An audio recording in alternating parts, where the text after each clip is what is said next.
హరే రామ్. ఈరోజు మీకు ఒక డెజర్ట్ చూపిస్తూ ఉన్నాను. దానికి వచ్చేసి సన్నటి సేమియా ఇట్లుండే తీసుకోవాలా, బ్యాంబినా వెతుకోకూడదు. దీన్ని బాగా స్మాల్గా పీసులు చేసుకొని వస్తాం. చూడండి, గోడంబి హాఫ్ కప్పు, పిస్తా హాఫ్ కప్పు, బాదామి ముక్కాలు కప్పు, ఇవంతాను జాయింట్గానే పౌడర్ చేసుకుంటాను. నేను 1 లీటర్ టోన్ మిల్క్ ఎత్తుకున్నాను, గట్టి పాలు. దాంట్లో కొంచెం తీసుకొనేసి పక్కన పెట్టుకున్నాను. దాంట్లోకి వచ్చేసి ఒక 3 స్పూన్స్ అంతా కస్టర్డ్ మిక్స్ చేసుకొనేసేసి ఇప్పుడు కస్టర్డ్ రెడీ చేసుకుంటాం. కస్టర్డ్ కొన్ని పాలలో మిక్స్ చేసుకొనేసినాము. ఇప్పుడు దీన్ని ఈ పాలలోకి వేసేసి బాగా మిక్స్ చేస్తాం.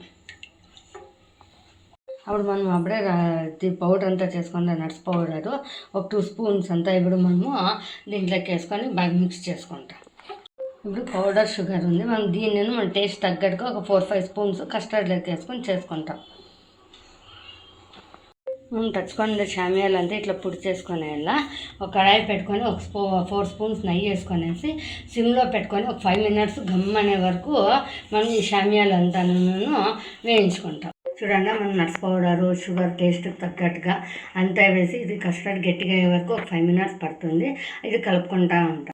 చూడండి, మన కస్టర్డ్ రెడీ అయింది. థిక్నెస్ చాలు. ఇప్పుడు చల్లగా ఇచ్చేస్తాం. చూడండి, మన షేమియా అంతా క్రిస్పీగా బాగా ఘమ వేగిపోయింది.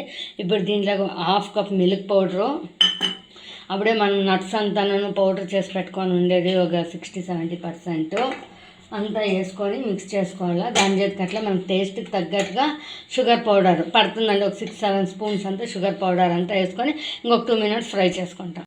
చూడండి, మనకు చక్కెర ఎంత కావాలంత వేసుకొనేసి మన టేస్ట్ తగ్గట్టుగా ఇంకొక 2 మినిట్స్ వేయించుకొనేసి డిష్ అవుట్ చేసుకుంటాం. ఒకటి మనము మర్చిపోకూడదండి, చక్కెర వేసినాక సహా మనం nuts powder sugar powder milk powder అంతా వేసినాక సహా కొంచెం సిమ్లో పెట్టుకొని 3-4 మినిట్స్ వేయించుకోవాలి. అప్పుడు టేస్ట్ బాగా వస్తుంది. ఫస్ట్ ఒక 50% వేయించుకోవాలి. అన్ని పౌడర్స్ వేసుకొని ఇంకా ఇంకొక 50% వేయించుకొనేసి బాగా చల్లారించుకుంటాం. చూడండి, మన కస్టర్డ్ అయిపోయింది. మనకి థిక్నెస్ వస్తే చాలు. ఇది అయిపోయింది. ఇప్పుడు మన షేయాలు nuts powder sugar powder milk powder అంతా మనం వేయించుకొని పెట్టుకునేది ఇట్లుంది. ఇప్పుడు మనం నెక్స్ట్ ఏం చేయాలంటే ఇట్లా ఒక బాక్స్ కానీ మీ ఇంట్లో గ్లాస్ కలర్ ఏమన్నా ఉంది ఇట్లా ఎత్తుకొని లైట్గా గ్రీస్ చేసేసి రెడీ పెట్టుకోవాలి. మనం నేతిలో కానీ బటర్తో కానీ గ్రీస్ చేసినాక దానిపైన మనం వేయించి పెట్టుకొని ఉండేది ఇదంతా బాగా 1 ఇంచ్ 1/2 ఇంచ్ పైన మనం అంతా వేసుకుంటాం. మనం ఇట్లది బేస్ ఉండేది కప్పో లేకపోతే లోట ఏమైనా ఎత్తుకొని దీన్ని ఇట్లా బాగా ప్రెస్ చేయాలి. ప్రెస్ చేస్తే అది సెట్ అవుతుంది, కూర్చుంటుంది.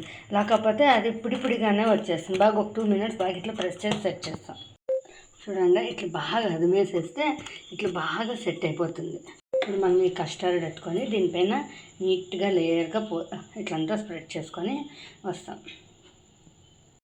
చూడండి, మనం ఇట్లంతా క్లీన్గా స్ప్రెడ్ చేసుకొని వస్తాం. మళ్ళీ దీనిపైన ఇంకొకసారి షామియా మిక్చర్ వేసుకొనేసేసి ఒక 1/2 ఇంచ్ అంతా మళ్ళీ స్ప్రెడ్ చేసుకుంటాం. ఇప్పుడు చూడండి, దానిపైన ఇంకొకసారి వేసుకుందాం. ఇప్పుడు లైట్గా ప్రెస్ చేయాలి, అంటే కింద మన కస్టర్డ్ ఉంటుంది, అప్పుడే కస్టర్డ్ ఉండేది కదా, అందుకే ఇప్పుడు లైట్గా ప్రెస్ చేస్తాం. చూడండి, సెకండ్ లేయర్ అంతా అయింది. దీనిపైన ఇప్పుడు లైట్గా మనం కస్టర్డ్ స్ప్రెడ్ చేసుకుంటాం.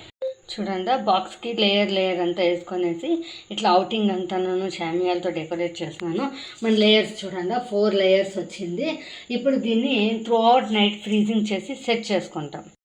మనం రాత్రంతా సెట్ చేసిన డెజర్ట్ రెడీ అయిపోయిందండి. ఈరోజు మా ఆయన బర్త్డే కాబట్టి స్పెషల్ ఇది వచ్చేసి క్రిస్పీ కస్టర్డ్ కునాఫా. చాలా బాగా వచ్చిందండి.